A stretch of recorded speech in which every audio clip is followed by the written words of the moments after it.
You've probably landed here because you're thinking about downsizing and you are not sure where to start. Today, I'm going to give you some things to think about and some actionable steps and rough timelines around what downsizing looks like.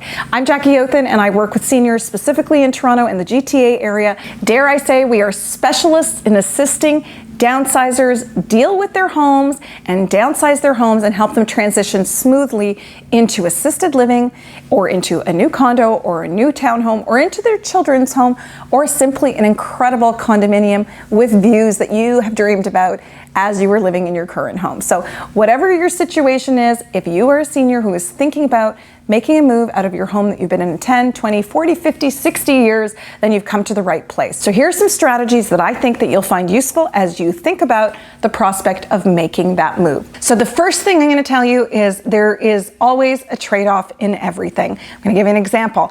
I can take care of my garden and tend to it and plant it, but it's going to take me, and as it has, weeks and weeks and weeks to get the garden finished. So much so that my husband is like, we're done with garden projects. I am going out for showings. I go to open houses. I go to late night showings, and then I'm puttering in my garden when it's mosquito season.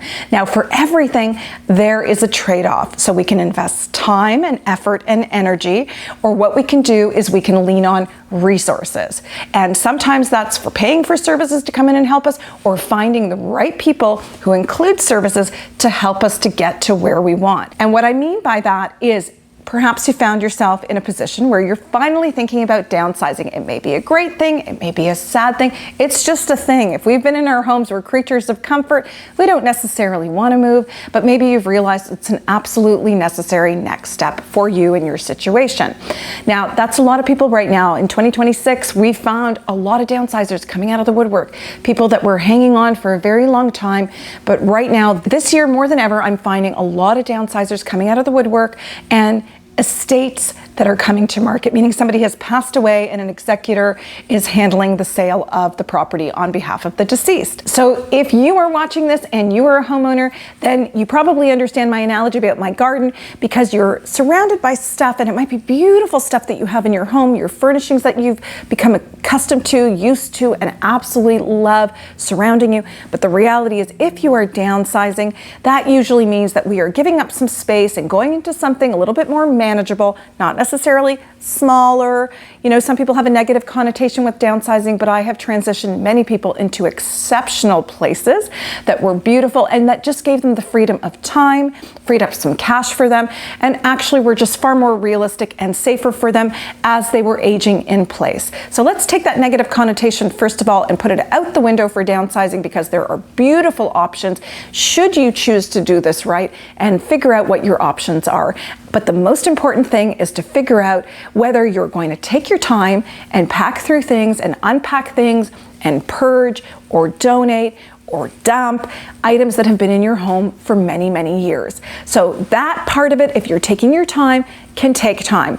How long? Well, I'm going to say it depends for everybody. I had a client recently tell another client of mine, when they were referring their friends to me, they said, when we did it before we met Jacquie, it had taken us 2 years.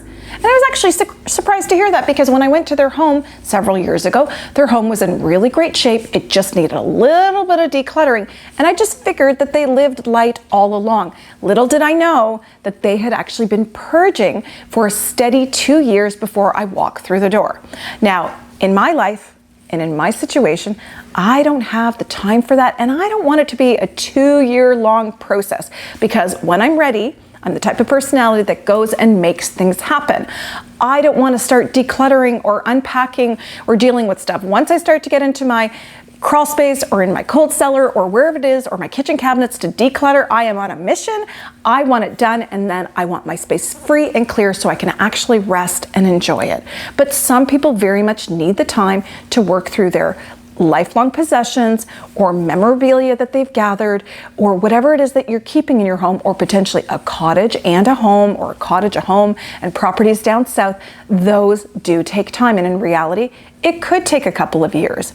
Now, the trade-off is, if you'd like to do things slowly and at your pace, the trade-off is you may miss the market. So right now we're sitting in a buyer's market, but if things changed and we were sitting in a seller's market, taking years to get ready could mean you're completely missing the mark on the market. Now, some people might say, I don't really care about what's going on in the market because this is about me. But the key differences are, in a seller's market, a home will sell quickly. You can get away with doing less work to your home because people forgive it. There's a big frenzy and a rush to buy homes. But if you sell your home in a buyer's market, there's more pressure on you as a seller to put out as close to perfect or great looking product and well-priced product in order for buyers to bite. Now, that means more showings while your home is on the market. People are going to come and they're going to go. They're going to come and they're going to go. And with every passing weekend, you're probably going to say, when's my house going to sell? So in an ideal world, we're not necessarily putting our home to market if we're a downsizer in a buyer's market, unless we absolutely have to for health reasons. We have to transition. We can't pick the market that we're going to go in. But in an ideal world, the period of decluttering and de-stressing and preparing our home for the market is shortened. And again, by way of leverage, by a group of professionals who can help you get your home on the market as quickly as possible without that being disruptive to you. I know we're all different people. Some people like things to get going and get over and done with really quickly, and they don't like to be in this long, drawn-out state. Other people want to take their time and they want to go through their valuables and they don't want to feel rushed and they want to have time to mentally wrap their heads around this big physical change, whether it's an emotional one. Some people take time to process. So the question is, which bucket are you in? Are you someone like me who wants to, once we start it, we get it over with so that we can get settled into our new place? Or do you want to take your time? And there's no judgment. We're people, we've got different emotions, we've got different feelings, we've got different thoughts. We all process things differently and we're all very different people. So whichever bucket you're in, you want to just respect that. But the most important things to think about are the following. So if we are starting the process, the reality is there's probably going to be 3 things to think about. And that has to do specifically with your stuff. And then there's a bonus 4th, which I'll start with the bonus. The most important thing is, if you are thinking about downsizing, number 1, before we start to declutter the closets and empty out the garage, is to know where we stand financially. I cannot stress that enough. That is the single most important thing before you sell your home or before you buy another property, is to know where you stand financially. Odds are, if you're watching this and you're a senior, you've probably been in your home for a very long time, and you might know that you've got some money in the bank, but you might not know what costs are involved with either selling or buying your home, and that is absolutely critical. So the first thing is getting the house evaluated, knowing what your home is worth, your current home, getting a grip on what you owe, if you owe anything on it, and if you're lucky enough to be mortgage free, well, give yourself a pat on the back. That's amazing, but that isn't every single senior's reality. So knowing what the house is worth, knowing what we owe, and getting a firm understanding on real estate charges, legal fees, the cost to acquire a property, land transfer taxes, all of that clearly written down somewhere to make a plan in a notebook, on an Excel spreadsheet, so that you can see all of the hard costs involved with selling your biggest asset, which is going to help you transition to your next biggest asset. The second thing to think about is what to do with all of your stuff. Every single week, multiple times a week, I'm at homes with seniors and their children sometimes, or with their caregivers, or sometimes just seniors on their own who are on their own, and they just feel overwhelmed by their stuff.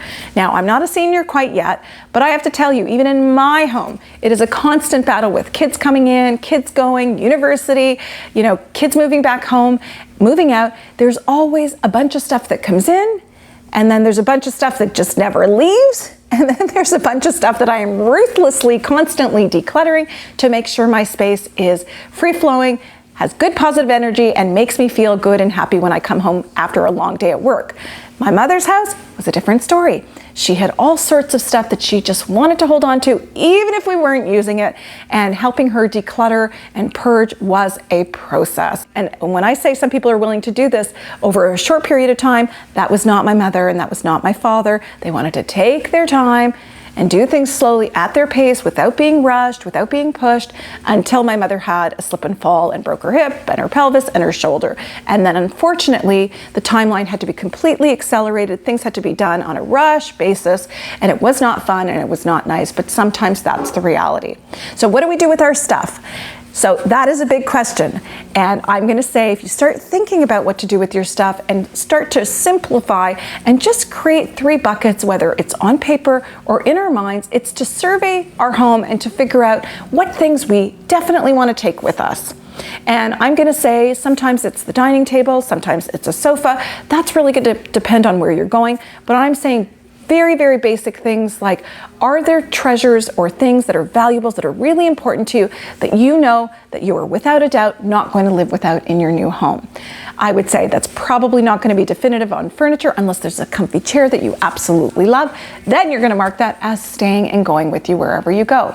So taking an inventory and figuring out what is staying, going to the new home. Number two, what is going to be donated, and there's so many great resources and charities that are so desperate for donations right now. So you should feel really good that if the stuff that you've used and enjoyed that your kids don't want, or your neighbor's kids don't want, or a friend's kids don't want, or somebody on the street won't take, that you could make a good decision to have it donated. There's so many great ways and so many great charities, and some of them even offer tax receipts for some of your belongings. And wouldn't that be great if you are on a fixed income? And the third thing is to really figure out what eventually you cannot sell, you cannot donate, but that could actually be heading to the dump. And I hate that dreaded word because the city dump, it's not a fun place to be, and it's really not nice to be able to recycle. It's so much better to recycle things, if we could all agree. It's not nice to fill the dump up, but some things, and sometimes toxic things are sitting like paints and old contractor materials or things that you just won't be able to donate, end up in the dump. So the thing is, are we donating? Are we selling? I know we skipped right by selling, but there are some families who really have some incredible valuables. And so what they will do is they will sort out an auction house that will come in and inventory things, and you can auction things to create some income or some revenue that will actually offset the cost of the move. Perhaps you'll sell some things and you get a little bit of money back, which will help cover the cost of packers or movers to transition smoothly into your new home. And like I said, the third one is the dump, unfortunately, but sometimes it just happens. So those are the things that you want to consider.